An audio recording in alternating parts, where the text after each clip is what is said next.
Hi everyone, this is Alan. We're doing our regular Discovering Buddhism course.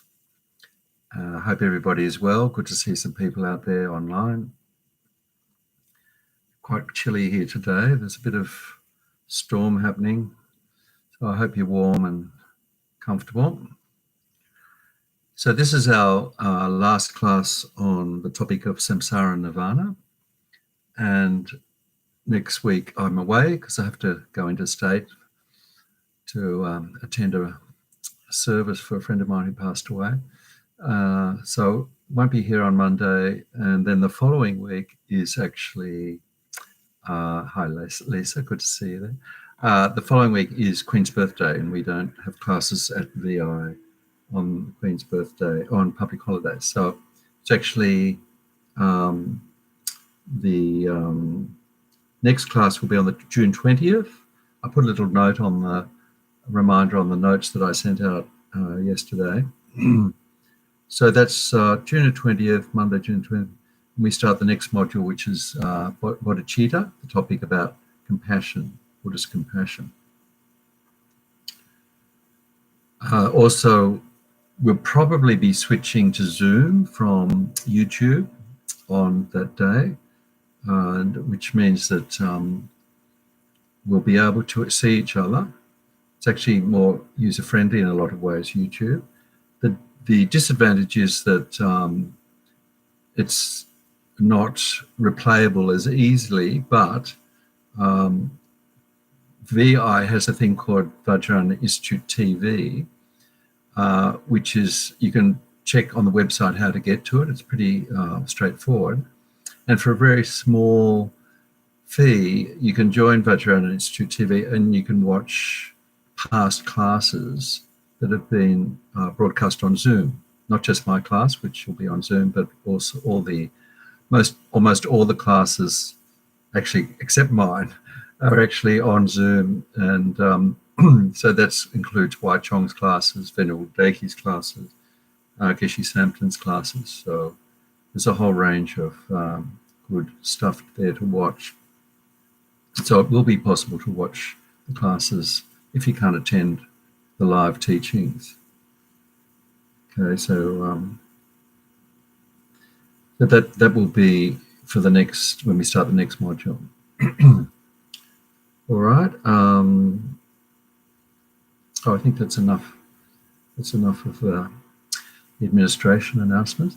So let's just, as always, spend 5 minutes just doing mindfulness of breathing practice, which helps us to settle the mind, calm the mind, and then get in the right mind frame and motivation to study the teachings and then do some meditation later. Okay, so get comfortable. If there's anyone new watching or watching later on, I've always put my email address there in the chat column. So you're always welcome to make contact and request to join the group. And that means we'll be able to send you the notes every week, and also all the readings, all the materials that Discovering Buddhism provides to the students for each topic. All right, so let's get comfortable and we'll just do our mindfulness of breathing practice.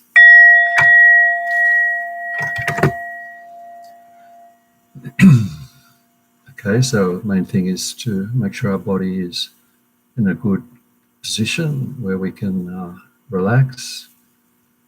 Could be sitting on a chair, sitting on the floor, lying down. And the straight spine is important. Straight back.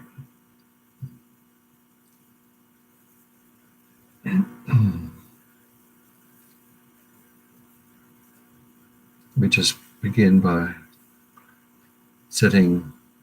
reflecting on our great fortune to be able to come together and do some study of the amazing Buddhist teachings, do some meditation, have a sense of letting go whatever busy day we had, the outside world, all the distractions, And for this 60 to 90 minutes, we just decide that we'll focus on the practices, the teachings.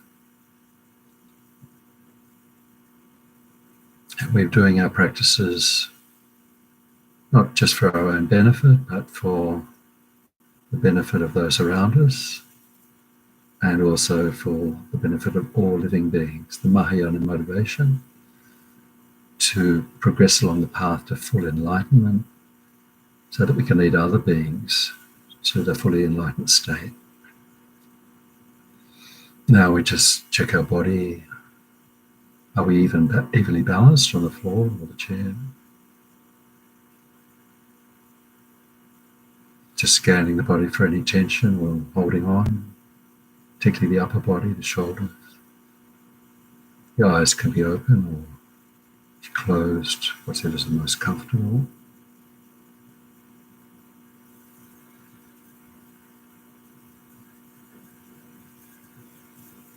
We use the out breath to breathe out any tension we find in the body, any aches and pains. Feel the weight of the body on the floor and gentle pull of gravity into the earth.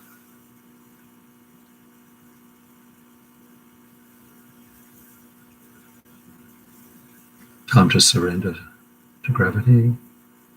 Let go.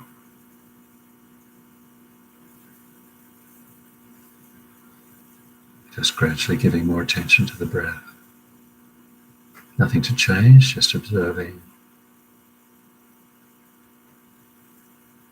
how it's there all the time, and now we're starting to notice it.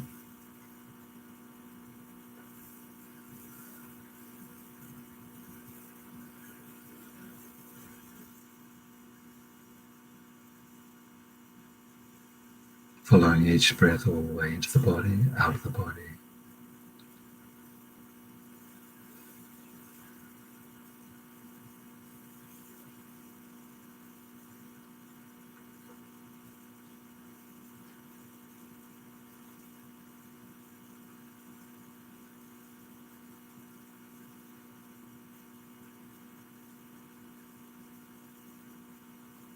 There will always be thoughts happening in the background, and sometimes they'll distract us, take us away from the breath. Part of the mind is on the lookout for that. And when we notice that we've been distracted, relax, finish the practice, noticing it, and very gently come back to the breath. Again and again.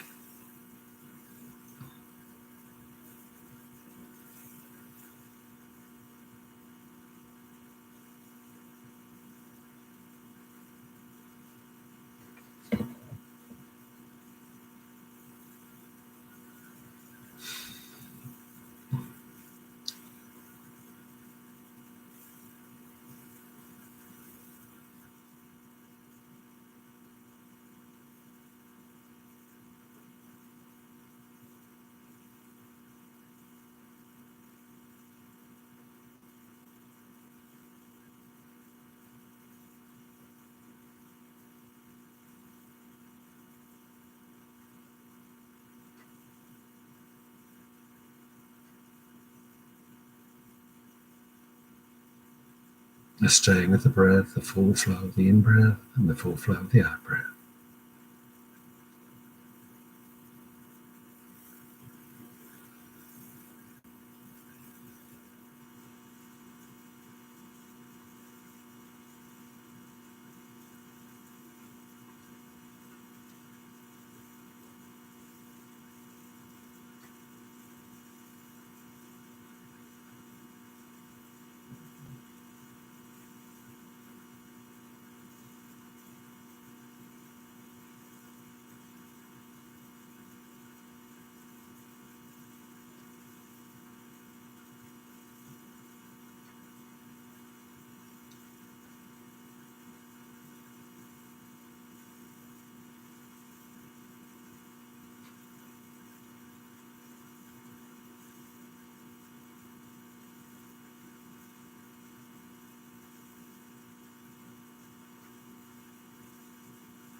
Okay, so just relax.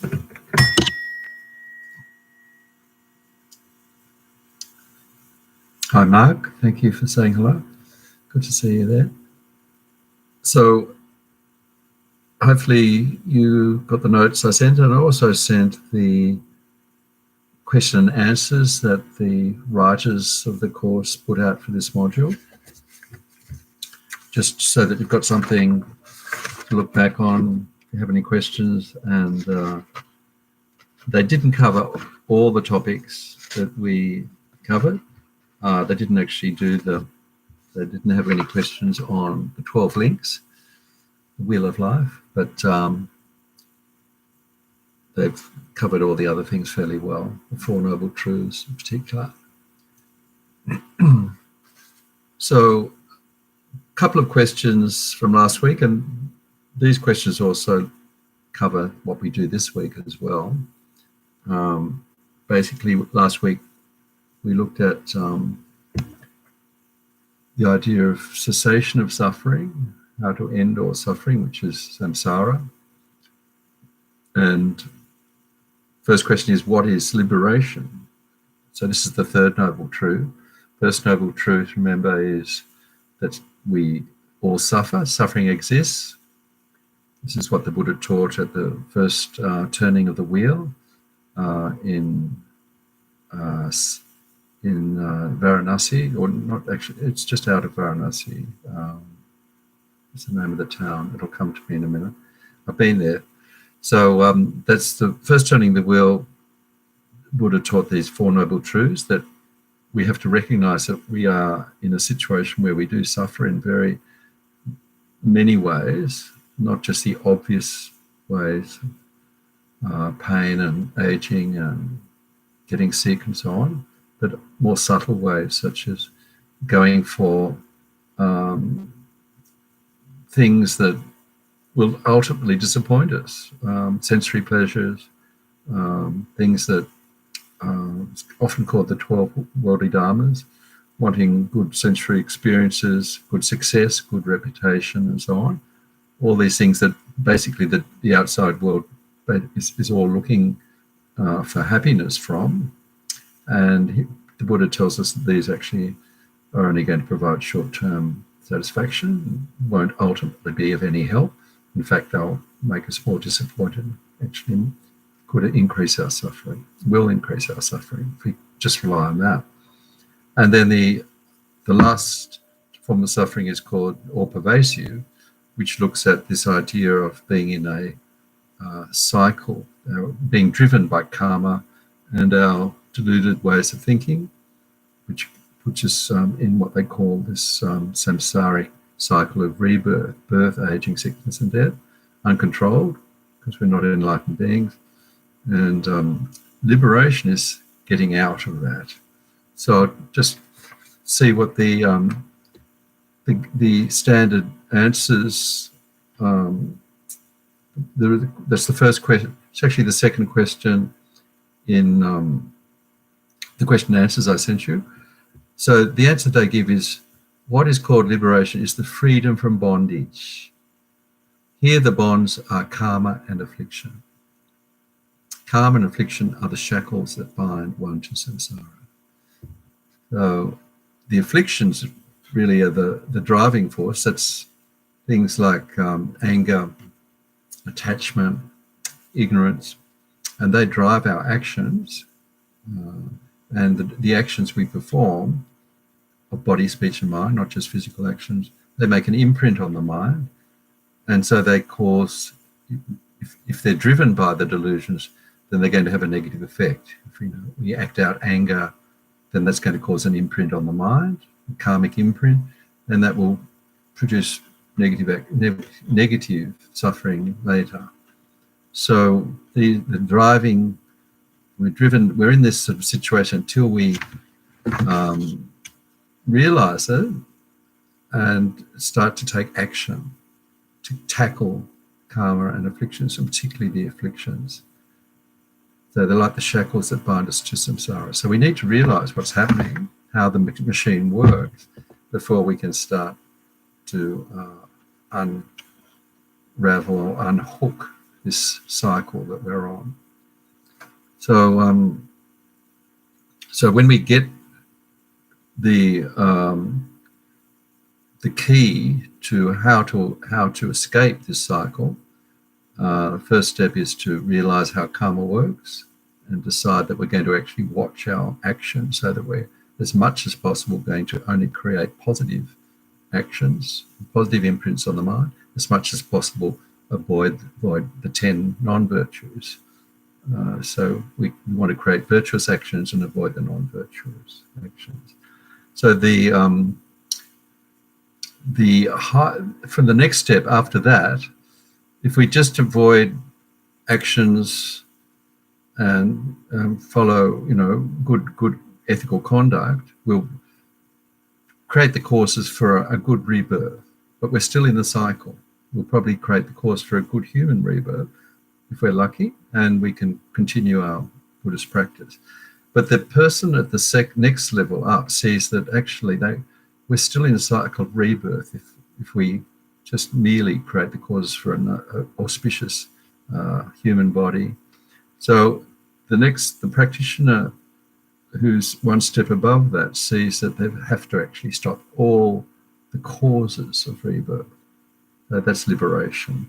So these high practitioners purify all the delusions. They stop all the negative actions, all the delusions and karma. They purify. They free their minds from these afflictions. They're called arhats, extremely high practitioners, and so their mind. They realize the wisdom realizing emptiness, the emptiness of how things actually exist and how the self exists. And so they can, by doing that, having perfect concentration of the mind, they can purify and create incredible vast amounts of merit and escape the cycle of rebirth. That is samsara. So that's in a nutshell what liberation is. So the word liberation doesn't come up that much in Mahayana teachings. It's very much talked about in the Theravadan teachings, because the Mahayana practitioner, we'll talk about this later in the class, has realized that he's gone one step beyond the person who wants self-liberation, the practitioner who wants to get out of samsara to relieve their own suffering. He realized the Mahayana practitioner wants to become fully enlightened being because he has compassion for those who are left in samsara. He doesn't want to become liberated, which means that he won't be able to come back and help those who are not liberated. So he's inspired. He can see the incredible suffering by all sentient beings.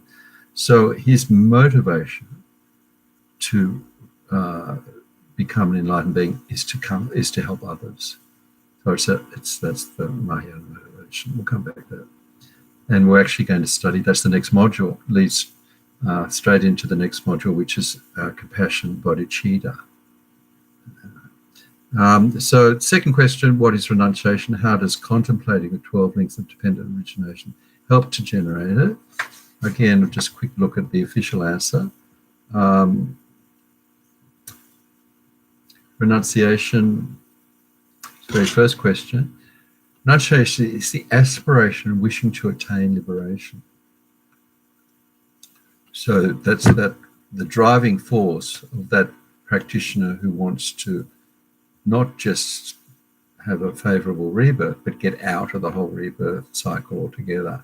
The wish to attain freedom and liberation. Renunciation is the aspiration wishing to attain freedom from the continuous cycle of rebirth under the control of karma and delusion. Okay, so they want to get out, and they can see that the way to do that is to purify karma and stop the delusions. The delusions being the negative emotions, negative ways of thinking, the negative mind. So how does that contemplating the 12 links of gender origination can help generate this kind of repulsion which is needed, the realization that our present situation, when we're in this sort of uncontrolled cycle, is suffering. And when you see the mechanics of the 12 links, how it works with that wheel of life, you can actually see it visually depicted, which we had a look at last week. It's so detailed. When you look at, you can see each link causes more suffering. The person who's driven by delusions will be driven to commit more negative actions, and the karmic imprints means that they have that habit of providing more negative actions. It's like a vicious circle. So it's a very powerful means of generating renunciation, studying the 12 links. Very powerful. Makes you aspire to liberation, and to realize that what we think is going to satisfy us with these worldly dharmas, they're called, is actually not going to get us out of our situation. So it's not asceticism. It's not deciding that we're just going to give up all the worldly life that we're leading and go and become an ascetic. Just give up, torture ourselves. Remember, this is what the Buddha tried when he left the palace and joined the wandering sadhus, the people who were almost starving themselves, depriving themselves of food, and they were thinking that this way of renouncing the physical world was going to actually make them enlightened. And Buddha tried it for many years. I think it was 4 or 5 years. And then he realized he almost starved himself. There's a picture called the ascetic Buddha, if you've ever seen a sculpture of that, very graphic, where the Buddha's sitting in meditating position, and you can see all the bones of his body, almost like a skeleton. And it's said that he could actually if he touched his stomach, it would touch the back of the spine, because there was just so little flesh there. So he almost died doing that, but then he realized that this ascetic approach is not going to help.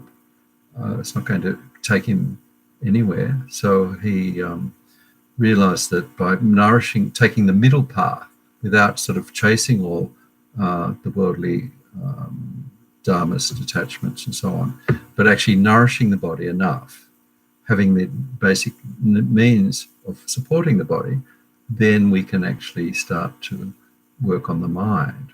The body has its basic nutrients and so on. So the middle way is what he chose. So that's just a reminder that renunciation doesn't mean just torturing ourselves, starving ourselves, going away and living in a cave. This is what the great teachers like Lama Zopa and Lama Yeshe used to always discourage Western students from, when they go to the course, they get very inspired by the Buddhist teachings, and they often want to go off and live a very ascetic life in the bush, thinking that will give them realization. So normally it's not the right path for most, particularly Westerners who are actually brought up in such a lot of comfort. And so there's a certain time where that is a good, the teachers might recommend a particular student is good to go and do a retreat. But that's when that person his mind is ready. And even in retreat, we need to have the basics, good comfortable place to do the retreat, good water, food usually prepared by other people, so we don't have to waste too much time doing domestic work. And so there's actually a whole list of things that need to be set up if we're going to do an effective retreat. Okay, that's enough probably on the two questions, and we're going to come back to a little bit more about renunciation. So just before we look at a bit more about the 12 links, particularly what the Dalai Lama says, there's this wonderful quote from Lama Yeshe where he's talking about the evolution of samsara, how it evolves. There's this, I think I've mentioned this book before, maybe I'll just hold it up. It's called Lam Rim Year, Lama Yeshe and Lama Zopa, by Wisdom Publications. Oh, sorry, Lama Yeshe Wisdom Archive is the publisher. Lama Yeshe Wisdom Archive. It's called Lam Rim Year, and there's 365 pages, and each page is one day of the calendar. And there's a quote from Lama Yeshe and Lama Zopa, and maybe I think it's basically Lama Yeshe and Lama Zopa, for each day, just maybe half a page of very concise, powerful teachings on a particular topic. So what they do is move through the whole of the Lam Rim. They start off with guru devotion, just actually covers all the topics that we cover in Samsara, in Discovering Buddhism. And they have, anyway, on the topic of Samsara and Nirvana, this is what Lama Yeshe says. He says, it's very important to recognize that all desire, hatred, and other delusions and the problems they bring come from attachment and ego. Actually, the two, attachment and ego, it's ego that comes first. So delusion starts with the ego and attachment follows. How is this? The concept of ego builds a projection of I and paints that polluted projection with a veneer of qualities. And then, when the I, which is a superficial, artificial, and illusory thing, it starts looking at the pleasures of the sense world, and it labels certain objects as desirable. And from this, attachment arises, sticking or clinging to these attractive objects. So this is very briefly the evolution of attachment. So he's talking in more detail about what this, we said that delusion and karma are the driving forces, and delusion drives the action. So he's looking more at the delusion of attachment, which he says is the underlying problem. The moment our ego, says there, I or self, me, we automatically identify ourselves as totally separate from other atoms, from other people. It's calling people atoms. And on this basis, this view of two different things, self and others, we automatically see the I as the most important one. Then with attachment, our narrow mind chooses one particular atom, person, as a source of sense pleasure. And then this makes us view all the other atoms as either irrelevant or as objects of hatred. And that's the way it starts. There's this misconception that there is a solid, important self there that needs to be, that is the center of the universe, and all the others are less important. In other words, when we perceive the hallucination of the self exists an independent I, we immediately accept the existence of the other.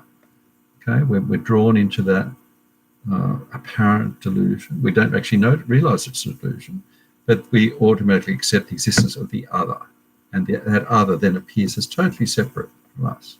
That's other people. And if there were no I, there would be no appearance of the other. But we build up that separateness, and this is where all the problems of samsara come from. And all this is the work of ego, which is a product of ignorance. Ignorance causes ego. Okay. So this is the building up of this self that we that we see as something, wrongly see, deludedly see, as something that's actually existing and real, rather than something that's just labeled on top of this collection of mind and body. It's not saying that there's no self at all, but it's saying the self is actually empty of solid, intrinsic, concrete reality. It's a label. So that wrong way of holding on to the I is the beginning of this separate way of being in the world, and the beginning of what they call dualistic. Lama Yeshe calls it dualistic thinking. Me here, the self, holding on to the self, and then everybody, the other out there. So that's just a very powerful teaching there from Lama Yeshe, and how all this karma delusion and the 12 links of dependent origination start.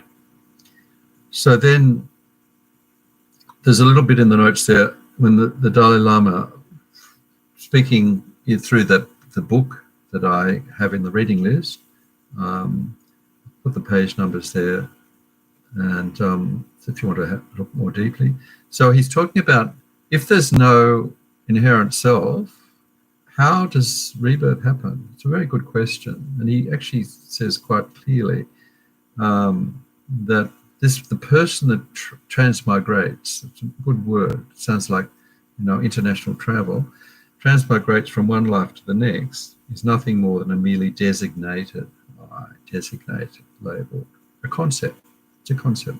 In fact, it would be impossible for rebirth to occur if there were an inherent existing self, the thing that we think is there, because that self wouldn't exist independent of other factors, and it couldn't be influenced by causes and condition and couldn't change.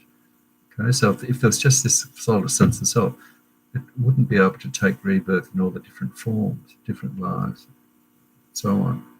So he's got these two wonderful examples to help us understand how the rebirth happens without a solid, concrete self. And he says a bit like when it's like a wax seal.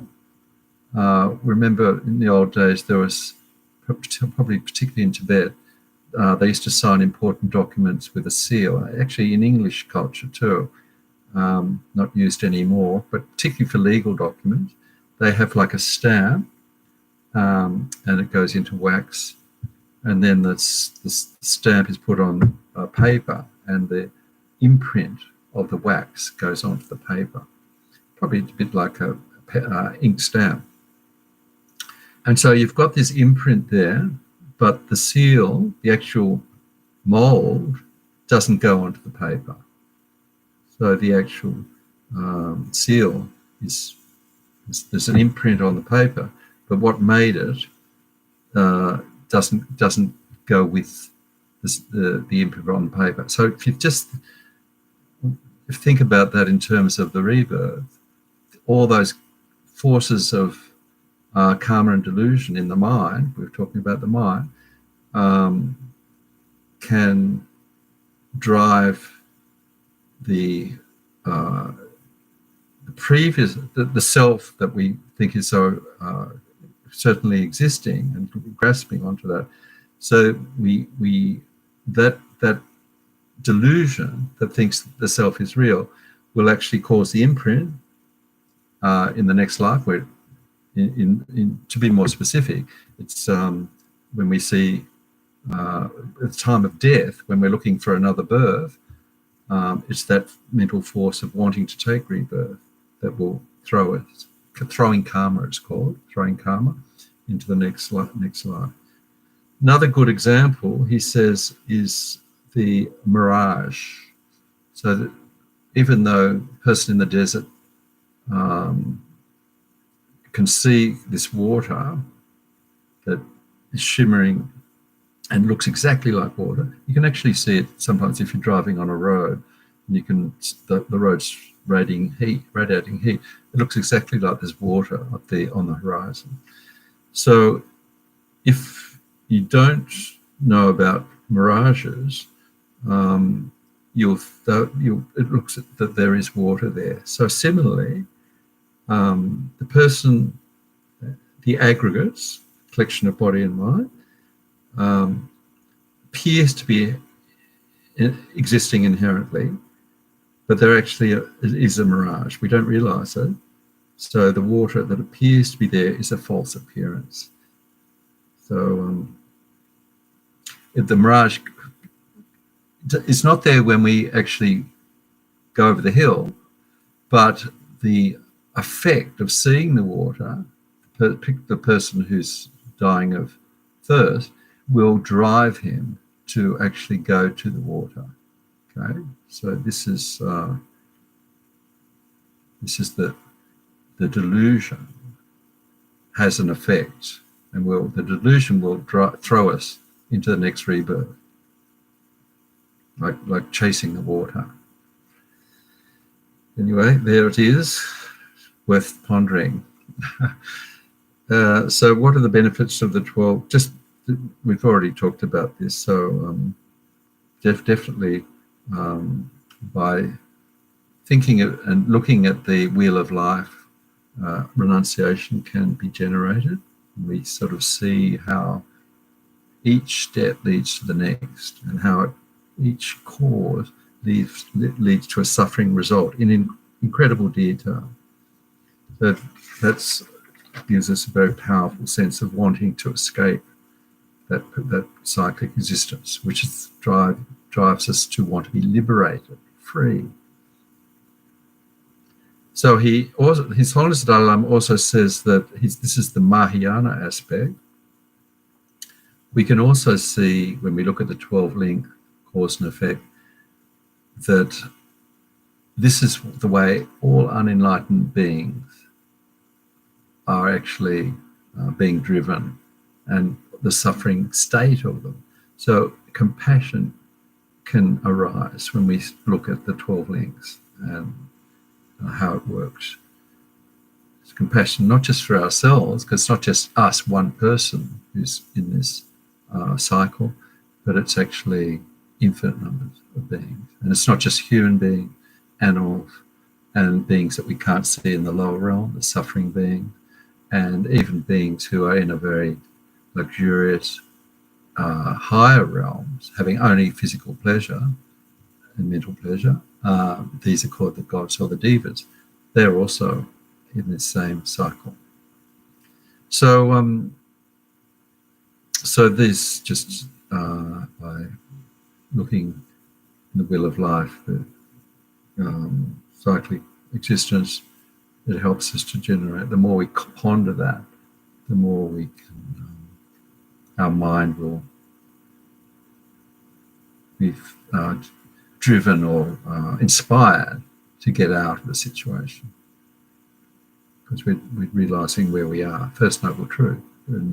It's actually the third type of suffering.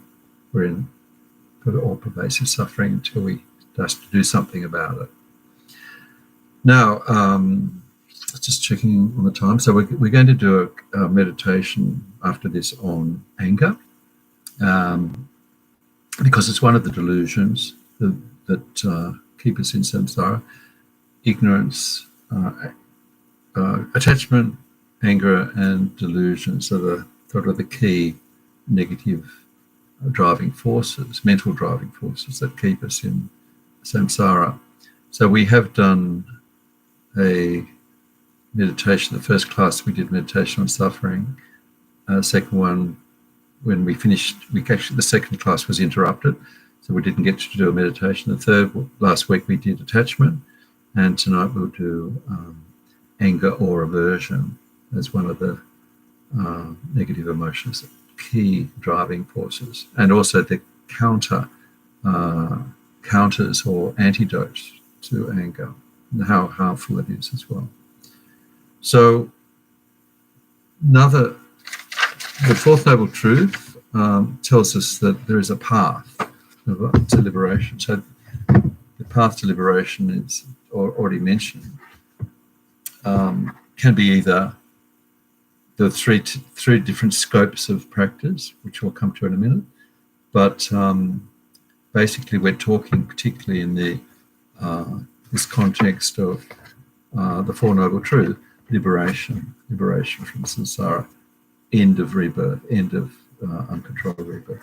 So there's another excellent little quote, this time from Lama Zopa, on how. So it's telling us how if we don't start to practice and counter the effects of samsara, well, then we're going to be caught up in this cycle.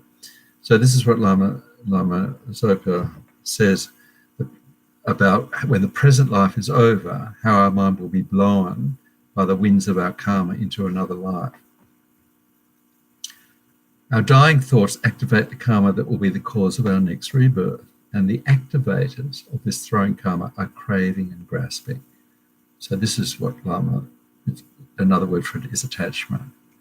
So attaching can be broken down to craving something, seeing it as being totally real, and grasping for it. But then it usually gives the example of a chocolate cake.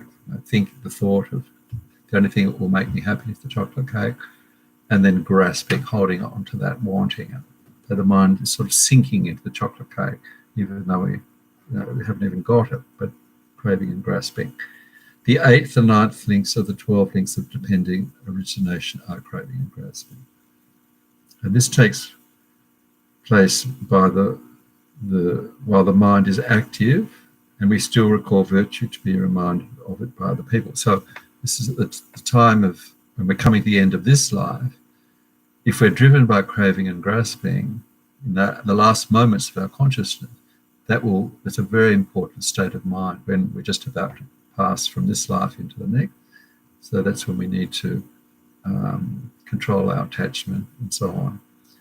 So he says at this point, he's talking about this point just when we're about to die, it's important to be able to control the arising of disturbing thoughts by remembering the Guru and the teachings. And so the renunciation of samsara, karma, emptiness, loving kindness, great compassion, and all the rest, these thoughts give us the chance to be born in either a Buddhist Pure Land or take a perfect human rebirth. So these are really the most desirable. If we are going to take the rebirth, another perfect human body where we can actually continue our practice, or what is called the Pure Land, where we take rebirth in a Buddha land, where the only thing that is done there is practice. Our mind is just totally involved in practice, a very, very beautiful state to be reborn, and we can only become enlightened in the Pure Land. We're not going to have any negative thoughts, or need a lot of good karma to be born in the Pure Land. Now, so if our last thoughts are virtuous, the throwing karma will be virtuous. If the last gross thoughts are non-virtuous, the throwing karma will be non-virtuous. So that's that important point, the last thoughts at the time of death. And the karmic seed that ripens, the throwing karma, is whichever is heavier, the stronger habit. So if we've planted strong, positive karma, and that's ripening at the time, then we'll be thrown into a favorable rebirth. If we've got strong negative imprints on the mind and they ripen at that time, we'll get a negative rebirth. So and then Lama Zopa says, if we die with anger, for example, or strong attachment, our birth will only be in the lower realms. Attachment. So in these lower realms, we'll experience unimaginable suffering. By comparison, suffering in the human realm is nothing. In fact, it's like great pleasure.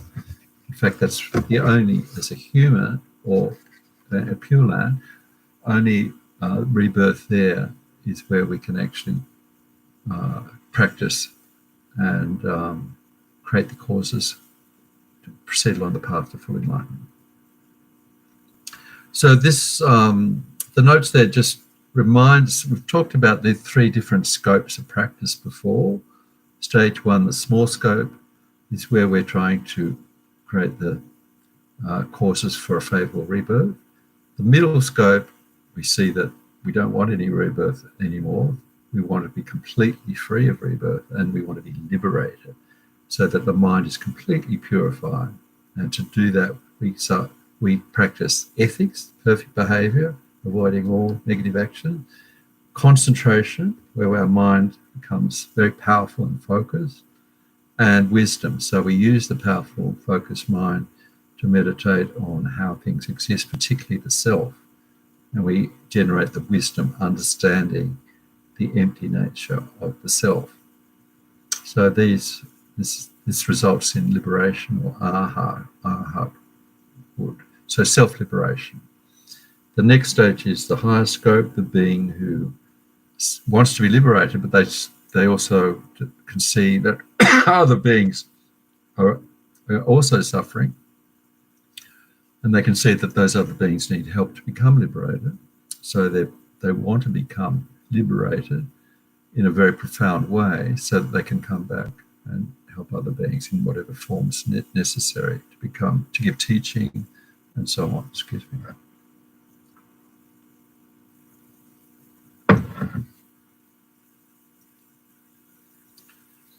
So these are just notes really from the Dalai Lama's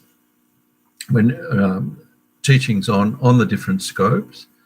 So we just cover them briefly. The first scope, where we're trying to create the causes of a favorable rebirth, we need to have strong faith in karma. We can see how our actions all have consequences, so we avoid all the negative actions, killing, stealing, misconduct, hush speech, and so on. And as much as possible, avoid the negative actions, and as much as possible, create positive imprints on the mind by practicing the 10 virtues. So we also need to have an idea of what the perfect human rebirth is, and need to have developed non-anger and compassion and wisdom as well. So we also understand karma, and we know that the consequence, like there's faith in the teaching, and there's fear that if we don't watch our karma, then we could suffer in the lower realms. We don't want to be born in the lower realms. And we see this precious human body as like a bridge from the samsara situation we're in to liberation. We've got the human brain, human body, and we've got access to the teachings and the teacher. Extraordinary. That's called a perfect human rebirth. So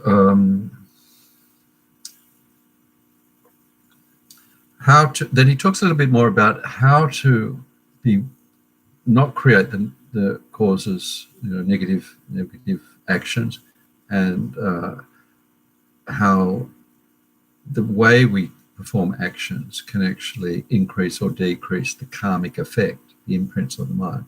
So there's just a list there. If we keep repeating a particularly positive action, like making offerings to the Buddha, Dhamma, Sangha, being charitable, practicing patience whenever we're challenged by difficult people, that's going to actually have a cumulative effect. If we practice, by contrast, anger, and we keep repeating that angry reaction, that's going to increase the effect.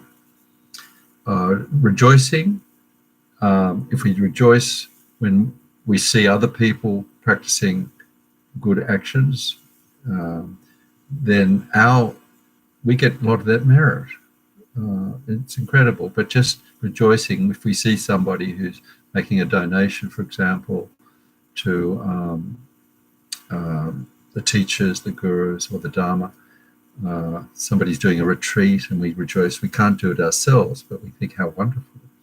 Then we get a lot of that merit ourselves. Similarly, if we rejoice in somebody who's causing suffering to others, like the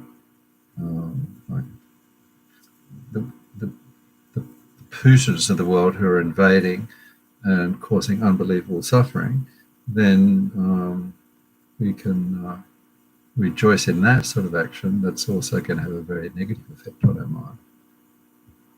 Overall, the motivation of our actions, body, speech, and mind is probably the most powerful thing. As Lama Zopa says, if all actions are done with the thought of bodhicitta, that is, the altruistic mind to benefit others, all actions, then all these actions become the cause for enlightenment.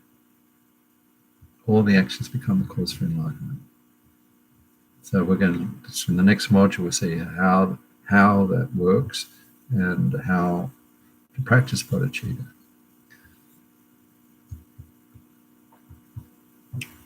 Okay, so that's enough of that.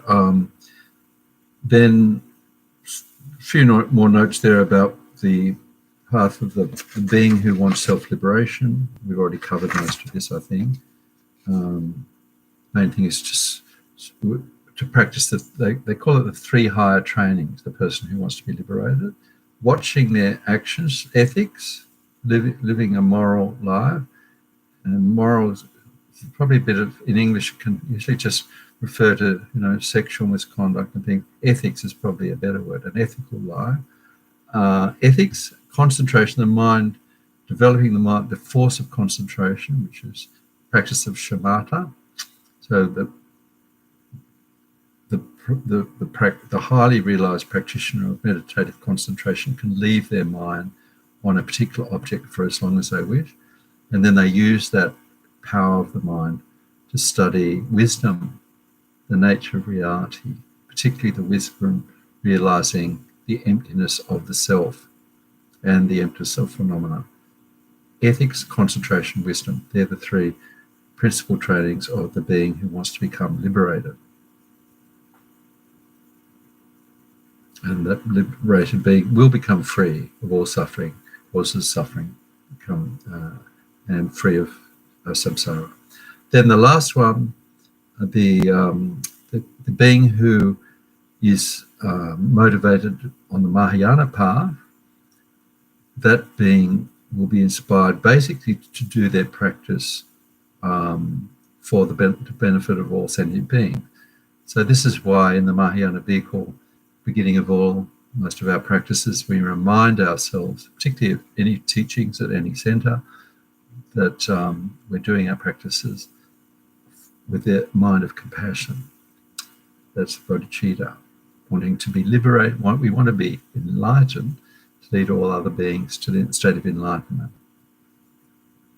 Okay, so that's the Mahayana motivation. And those beings who are practicing that path, which is basically the Tibetan Buddhist Mahayana path, they practice renunciation, bodhicitta, and shamatha. So that's one way of sort of describing those 3 principles of the path in Mahayana terms: renunciation, bodhicitta, compassion, and wisdom. Or another probably more common way is to talk about the 6 perfections, the 6 perfections of the Mahayana path. Generosity is the first, or charity. Ethics, or morality, not harming. Helping if you can, but definitely not harming. Patience, that's non-anger. Patience with people and patience with difficult suffering situations in life. Perseverance, that's enthusiasm. Concentration, the focused mind, and wisdom. Those 6 perfections are the core, that's the graduated path to enlightenment. Best place to find the teachings on that is a text called The Guide to the Bodhisattva's Way of Life by Shantideva. Incredible text, you've probably heard of it. And Shantideva is a great Indian master who lived in Nalanda, northern India, when it was a center of Buddhist studies and practice. And he taught this text to the other monks in Nalanda. And luckily, the text, the students actually memorized the teaching and wrote it down, and we still have the teaching, the 6 perfections, and in the Guide to the Bodhisattva's Way of Life. Just keeping an eye on the time. So at this stage, I think I'm going to just start to introduce the meditation on anger. Now, you'll see that anger is probably better to call it aversion. Because anger we can think in very narrow terms of someone exploding their bad temper, but it's actually much wider meaning of anger. It's more aversion, not wanting to be, not wanting things that make us feel uncomfortable.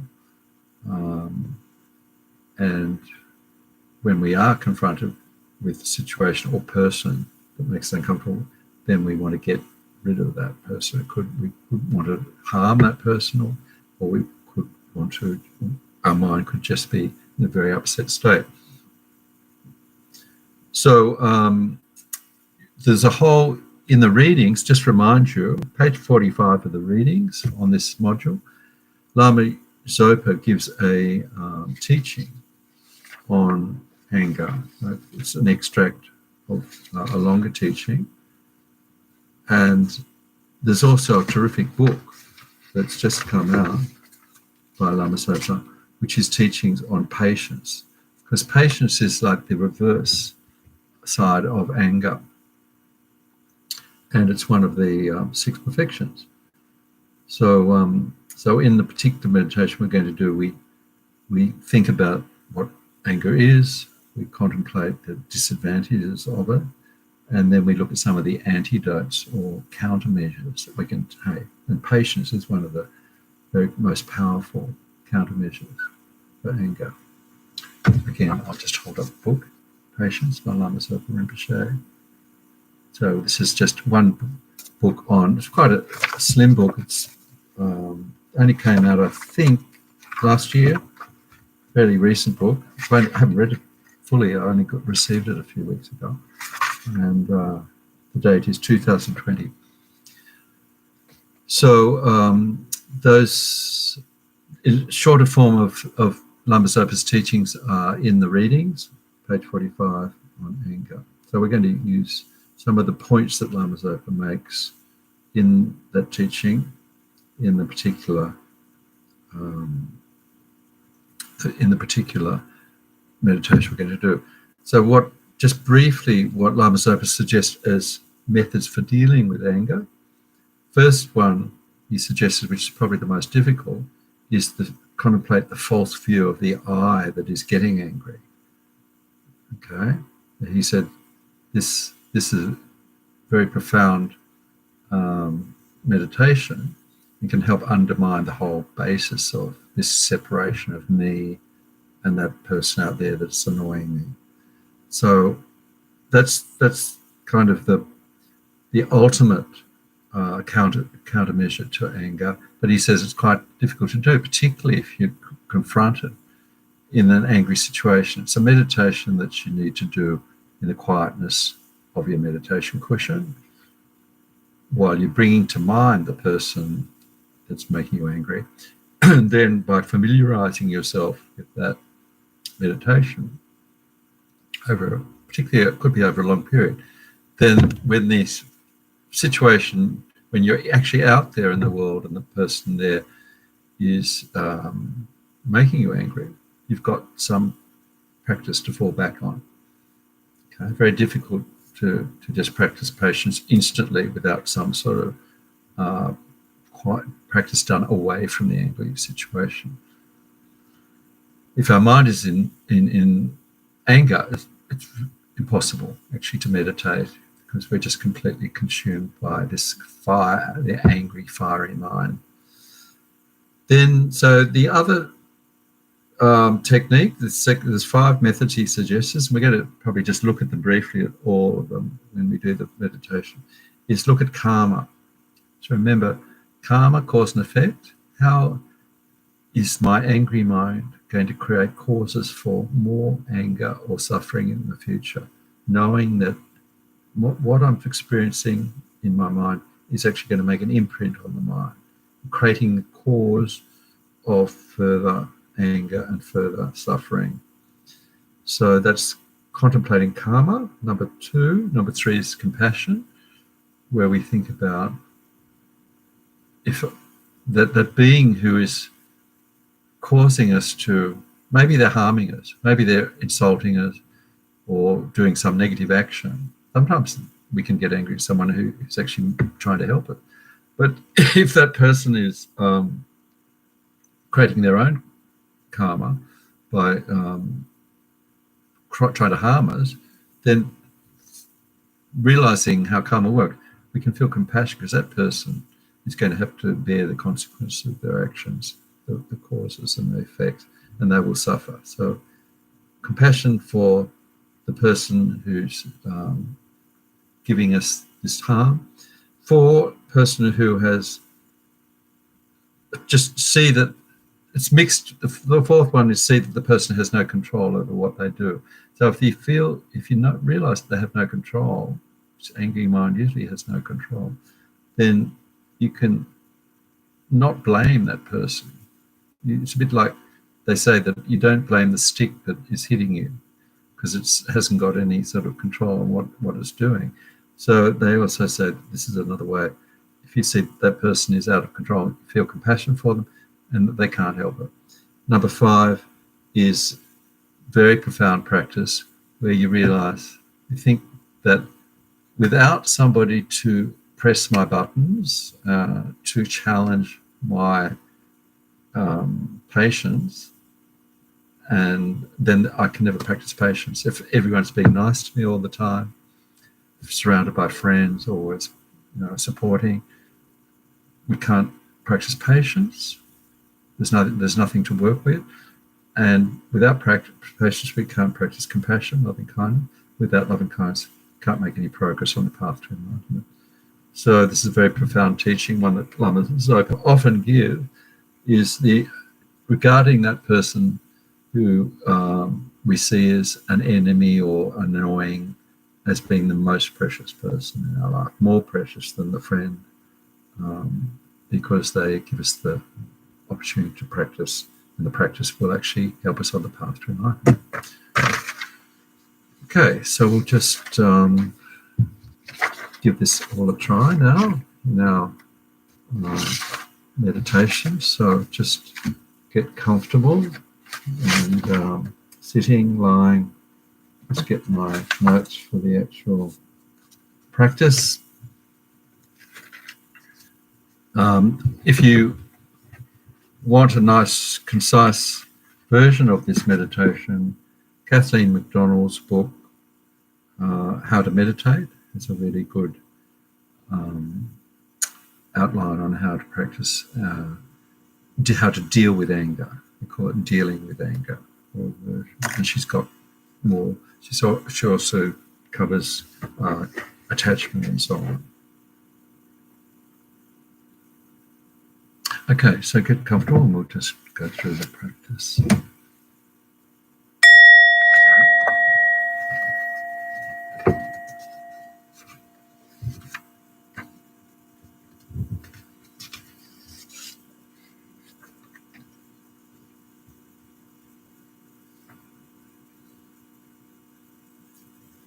Okay, so we begin our practice on dealing with anger. First of all, just spending a few moments coming into the breath, mindfulness of breathing to calm the mind, bring the mind back to that quiet, receptive state.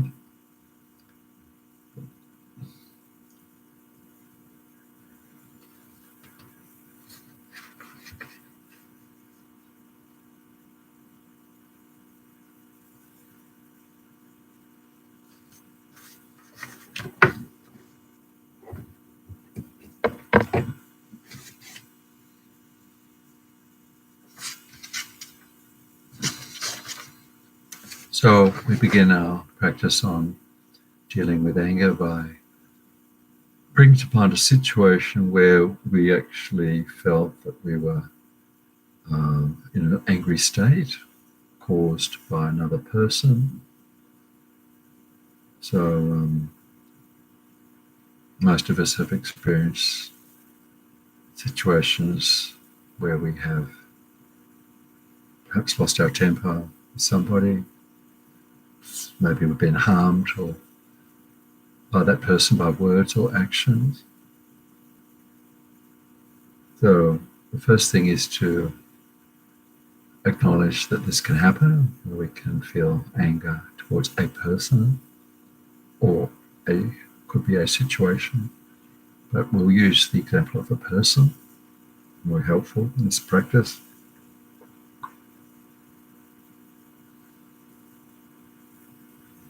That person may have said harsh words to us, but they may have views that we disagree with.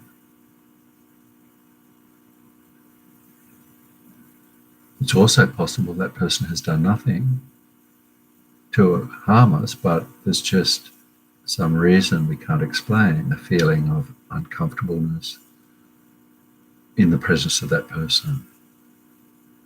It may not be outright anger, but just not wanting to be in that person's presence.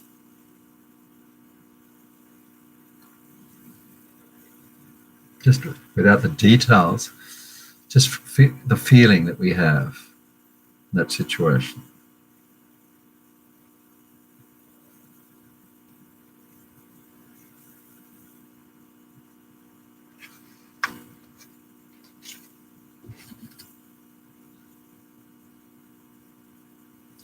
So we can spend a moment just looking at what's behind that feeling. Perhaps that person did say harsh words, or did do something that affected our well-being. Could be someone at work, could be a close, someone we see regularly in our life. Could even be an ex-partner or loved one.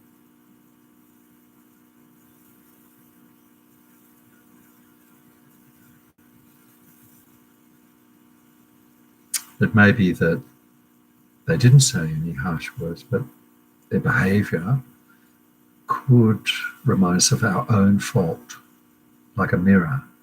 We see in that person negative qualities that we have in ourselves. We don't like to be shown them.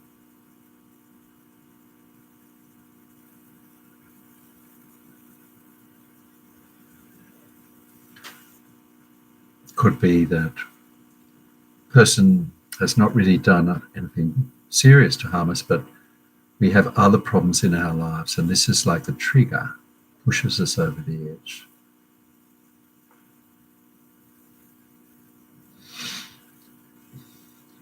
Or there's absolutely no reason we can explain.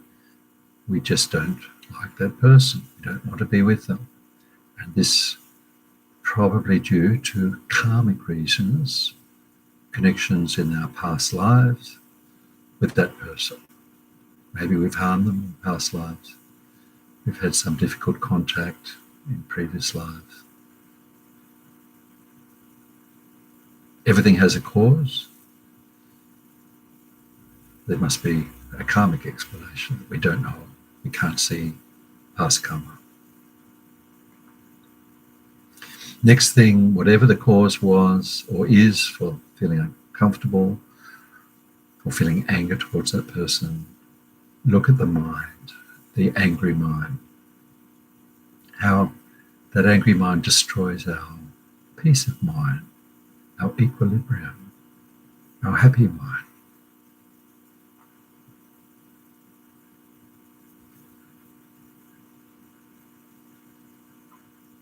It spoils our enjoyment of life, having an angry mind. It could also affect our health, our physical health. Anger is very bad for our cardiovascular system, can increase our blood pressure, can affect our digestion, our sleep patterns, can make us look very unattractive and ugly, can also negatively affect our relationships, our job, our career. Contemplating these disadvantages of anger.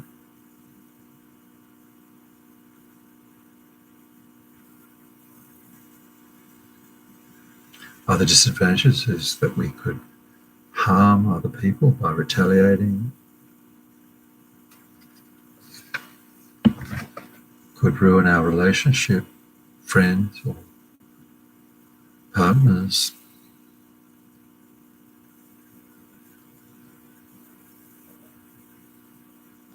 Anger also burns up our positive karma very quickly, like a wildfire.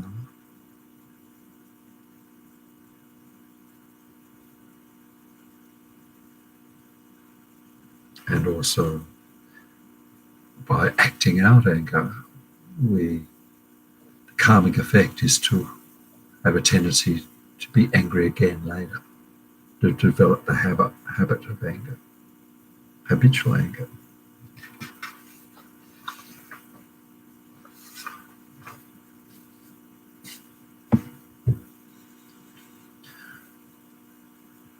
So just briefly touching on the antidotes of anger. The first one, investigating this I, this me that is angry, this self. Usually when we're angry, there's a strong sense of me arising. How dare that person say that to me? To me. Usually we touch our heart area. Watching that sense of self arising in an angry situation, and then examining, who is this that is getting angry? Can we find a real, solid, intrinsic existent self?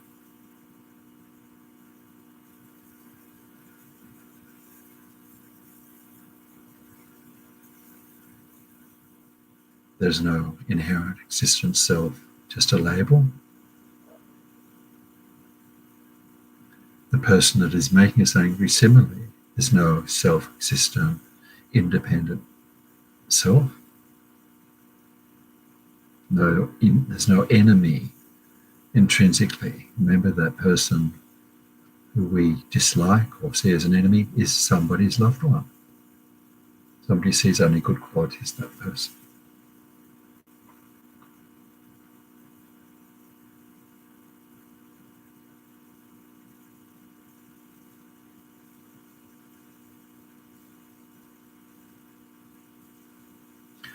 The other antidote is considering the karmic consequences. The karma that we generate was going to cause us more suffering later if we act out anger.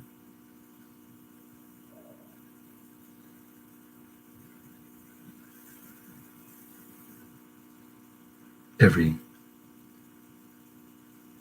negative action of body speaks to mind will have imprints on the mind and cause later suffering unless we purify those imprints.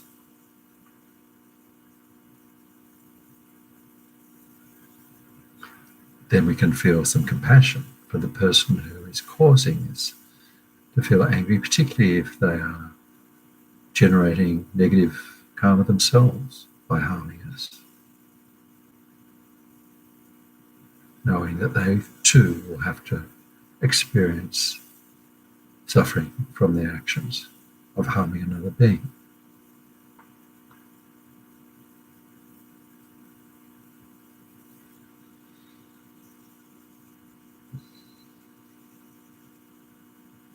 Now, another very powerful countermeasure to anger is practicing patience.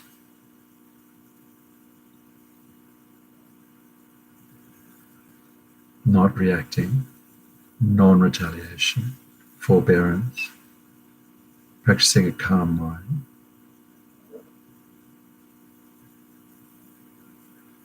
We see this person as a friend because they give us the causes, the raw materials to practice patience.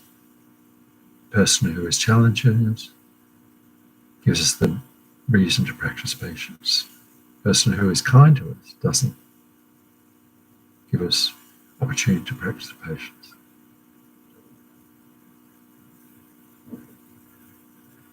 Until we learn how to practice patience, we can't practice compassion. Without compassion, we can't practice along the path. We can make no progress on the path to liberation and enlightenment. So this person is very precious.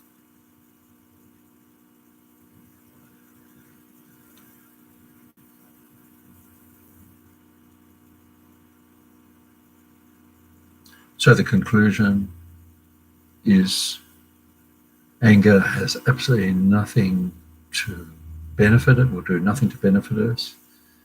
All the disadvantages, the disturbed mind causes us, the karmic imprints creates in our mind.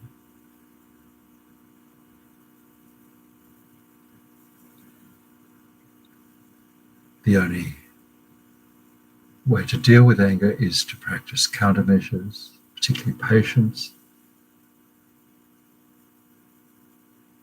We can transform the angry mind into compassion, loving kindness, patience.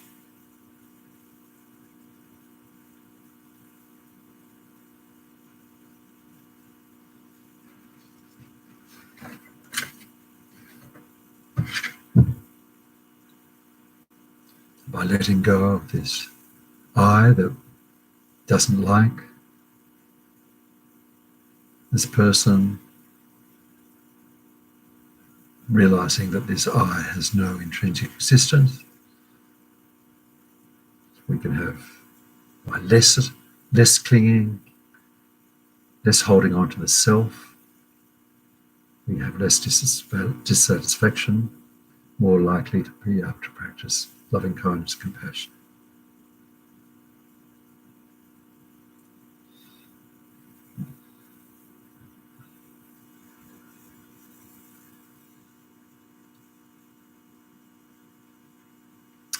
So finally, we can dedicate any positive merit imprints on our mind from this particular practice and all the actual class tonight, plus all the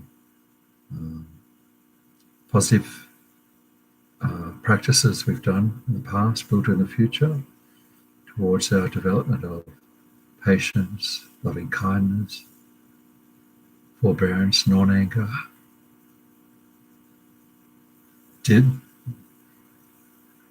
destroying the delusions that cause karma, that cause our suffering in samsara.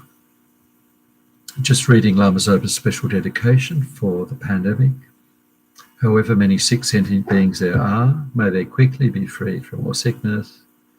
May all sickness, without exception, of all transmigrating beings never occur again.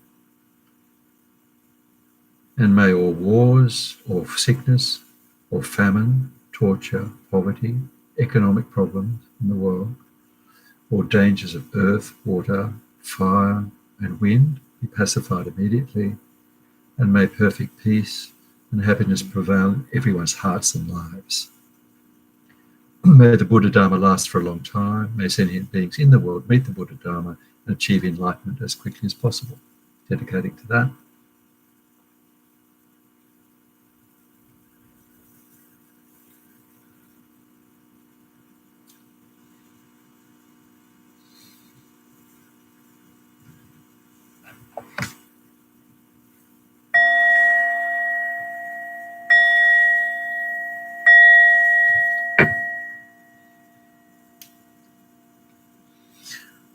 Okay, so thanks so much for being there. It's great to see you out there. Have a wonderful night and a good next couple of weeks. So we'll meet again in a few weeks. And take care and stay well.